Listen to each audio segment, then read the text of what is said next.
नमस्कार मंडळी, तुम्हाला जर गोड खायची इच्छा होत असेल तर ही रेसिपी नक्की ट्राय करून बघा. एकदम मस्त लागते आणि हे पाहिल्यानंतर तुम्हाला लहानपणीची आठवण आल्याशिवाय राहणार नाही. किती मस्त लेयर्सवाली गोड खारी बनवून आज आपण तयार करणार आहोत. तुम्ही एकदा नक्की ट्राय करा आणि हो, व्हिडिओ शेवटपर्यंत नक्की बघा. त्यासाठी मी इथे 1 वाटी मैदा, 1 वाटी गव्हाचे पीठ घेतलेले आहे. त्यामध्ये चिमूटभर मीठ आणि अगदी थोडासा खायचा सोडा टाकून घ्यायचे आणि ह्याला व्यवस्थित अशा प्रकारे चाळून घ्यायचे आणि मग त्यानंतर त्यामध्ये 1 चमचा तूप आणि 1 चमचा तेल टाकून व्यवस्थित ह्याला मिक्स करून घ्यायचे. अगदी थोडे पाणी टाकून आपल्याला ह्याचा घट्ट गोळा बनवून घ्यायचा आहे. अशा प्रकारे ह्याला मळून झाल्यानंतर ह्याला 5 ते 10 मिनिटासाठी रेस्टसाठी बाजूला ठेवून घ्यायचे.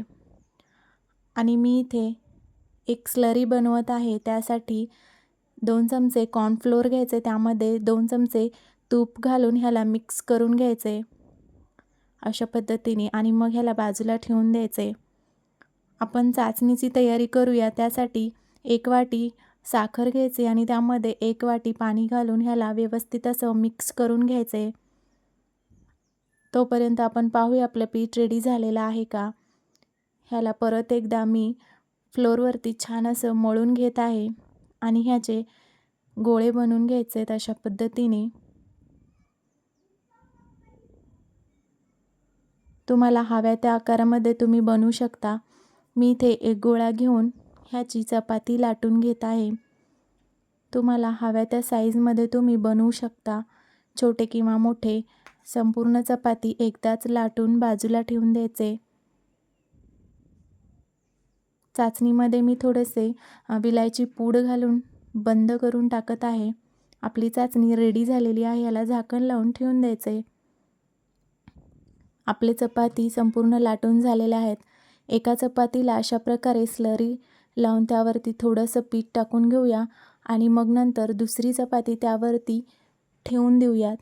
त्याच पद्धतीने वरून अजून थोडेसे स्लरी मी इथे लावून घेत आहे आणि थोडंसं कोरडं पीठ वरतून आपण टाकून घ्यायचे आणि परत दुसरी चपाती आपण इथे ठेवून घ्यायची. अशा पद्धतीने संपूर्ण चपाती एकावर एक ठेवून घ्यायचेत. तुम्हाला हवे तेवढ्या चपात्या तुम्ही ह्याच्यावरती ठेवू शकता आणि ह्याला अशा प्रकारे फोल्ड करून घ्यायचे. व्हिडिओत दाखवल्याप्रमाणे प्रोसिजर करायची आहे अशा पद्धतीने आणि ह्याला परत एकदा लाटून घ्यायचे हलक्या हाताने. तुम्ही पाहू शकता अशा पद्धतीने ह्याला लाटून घ्यायचे चौकोनी आकाराचे, किंवा तुम्हाला चौकोनी जमत नसेल तर तुम्ही राऊंड शेपमध्ये देखील लाटू शकता. ह्याला अशा प्रकारे आपण कट्स मारून घेऊयात. चौकोनी भाग करून घ्यायचा आहे. मी व्हिडिओमध्ये दाखवल्याप्रमाणे आपण ह्याला कट करून घ्यायचे अशा पद्धतीने. हे खायला एकदम मस्त लागतात. तुम्ही जर हे एकदा बनवलात तर बार बनवसाल ही माझी गॅरंटी आहे. आणि ह्याला आपण थोडेसे डिझाईन बनवून घेऊया अशा पद्धतीने. हे बनवायला एकदम सोपे आहे आणि दिसायला एकदम आकर्षित दिसते. तुम्ही पाहू शकता किती सोप्या पद्धतीची ही रेसिपी आहे आणि ह्याला डिझाईन बनवणं देखील अगदी सोपं आहे. अशा पद्धतीने मी आधीच तेल गरम करायला ठेवलेले होते. मीडियम हीटवरती गरम झाल्यानंतर आपण हे संपूर्ण खारी जे आहे त्यामध्ये टाकून घेऊयात आणि लो फ्लेमवरती अगदी छान असे खमंग ह्याला तळून घेऊयात.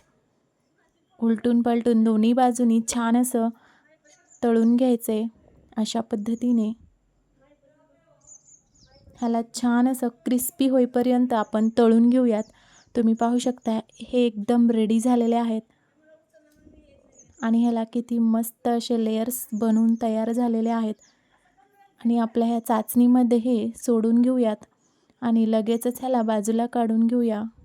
अशा पद्धतीने आपली ही गोड खारी जी आहे ते एकदम खाण्यासाठी रेडी झालेली आहे. तुम्ही पाहू शकता, बघताच तोंडात पाणी येण्यासारखी आपली आजची ही रेसिपी कशी वाटली मला नक्की सांगा आणि आवडल्यास सबस्क्राईब करायला विसरू नका.